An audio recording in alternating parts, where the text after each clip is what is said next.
Guess who is too close to the screen? It's me. It's true, I don't really know how to start videos anymore, so I'm just kind of going out there. This video is gonna be... I'm gonna be tired today. I know I say that in like every video, but this is gonna be a short one for once, maybe. This video is gonna be a frequently asked question thing for the second most questioned frequently thing. In almost all of the most of the mails I get, people send me questions about different things about Asperger's, asking me for my opinion.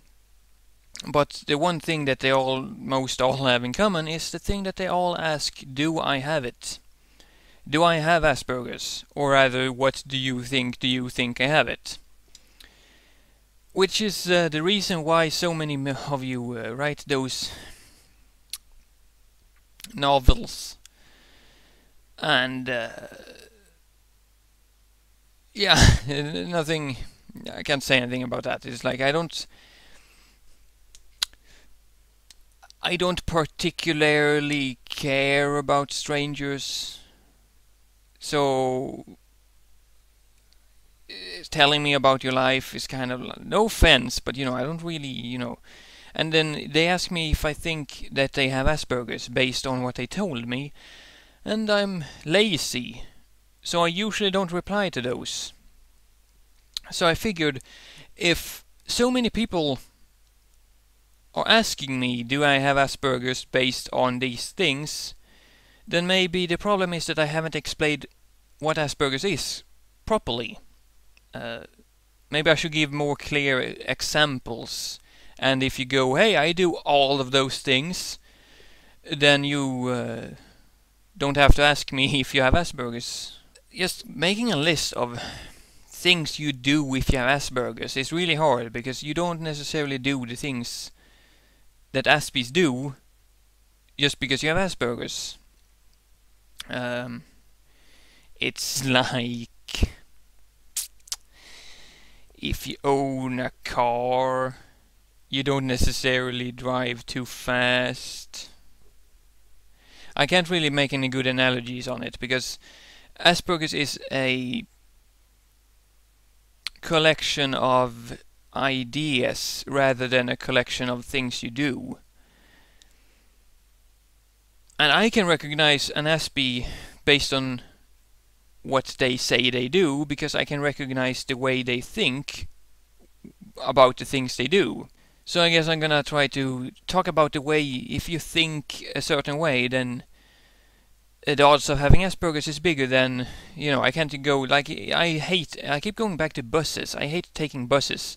Like today on the bus, there was a guy standing in front of me when I was walking up to the bus.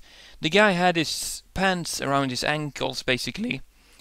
And I was like, that's such a stupid trend, having pants down there. It's just, why? What's the point? Then I saw that he had a belt on, and that he had, turned his leg things up a bit, because he didn't want to scrape his pants on the ground. But what's the point of having the pants that far down if you're gonna wear a belt, and also move the thing up so you don't scrape your pants? Because then why are you not just pulling your pants up? And while I'm standing there thinking that, I realized that no normal person think about those kinds of things. I got on the bus and I start thinking about things like how time is perceived. And I start getting annoyed because the person next to me is slightly touching my arm. He's not. That sounded like he was trying to rape me. No, he was just sitting next to me and like lightly being too close, and that's really annoying for somebody with Asperger's usually. And if you're that kind of person that sit and think about things like that, then you probably have Asperger's. There's a famous comedian who does "you might be a redneck" jokes, where he says stuff, that rednecks do. He makes jokes about it, and then he ends it with, rather he begins it with, "You might be a redneck," where he ends it with that. And all the rednecks in the audience laugh because they know that they do those things, even though most of them probably don't. Probably, I'm guessing most rednecks probably don't eat animals off the street, roadkill. I'm guessing they don't do that. But they laugh when you mention it because it's a rednecky thing to do. So my point is, if you sit on the bus and think about stuff like that, or like if you sit on a table with your coworkers and they talk about what work they're gonna do, who's gonna work, and what you're thinking about is why that coworker isn't wearing socks, then that's a very Aspie thing to do. You might be worried that like Asperger's is something that makes you not like spending time with friends, and a lot of people have sent me mails asking like, "I don't spend much time with people, blah blah blah, do you think I have Asperger's?" And that's very vague, because a lot of normal people don't spend times with friends, I'm supposing.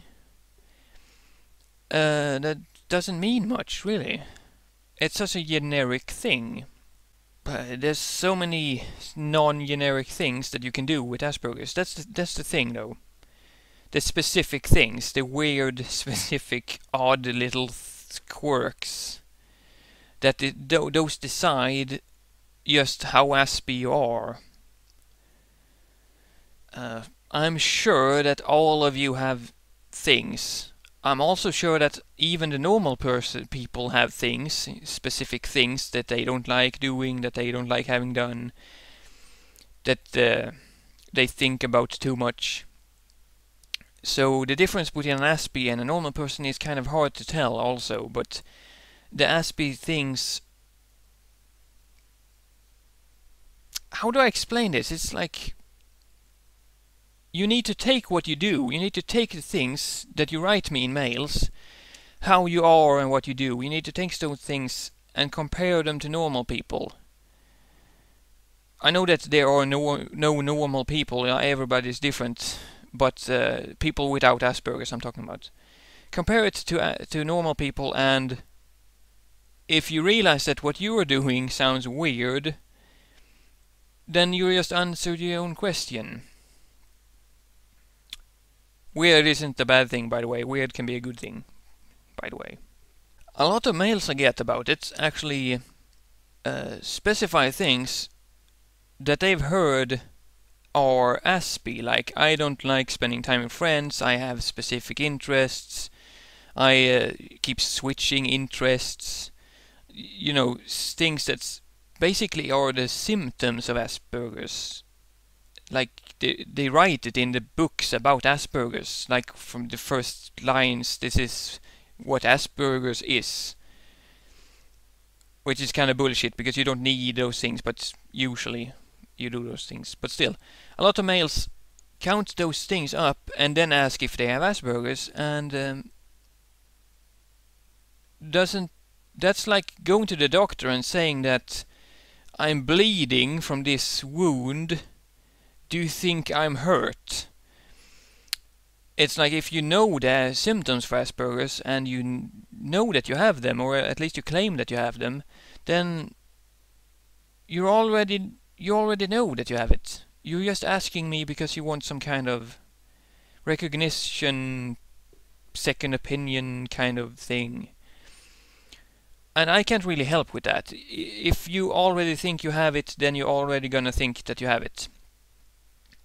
So in that case, I just suggest that you should simply go talk to a psychiatrist. My MSN just made a noise. Stupid Katarina. Interrupting my videos. She did it again. So, yeah, and you should talk to a psychiatrist about it. That's the only way I know that you can actually get a diagnosis.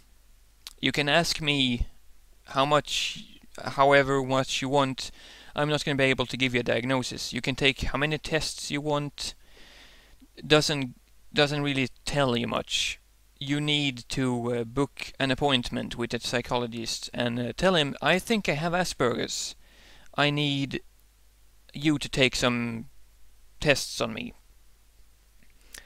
That being said, there are a lot of psychiatrists that don't know what Asperger's is, and they're not going to help you as much as you might want.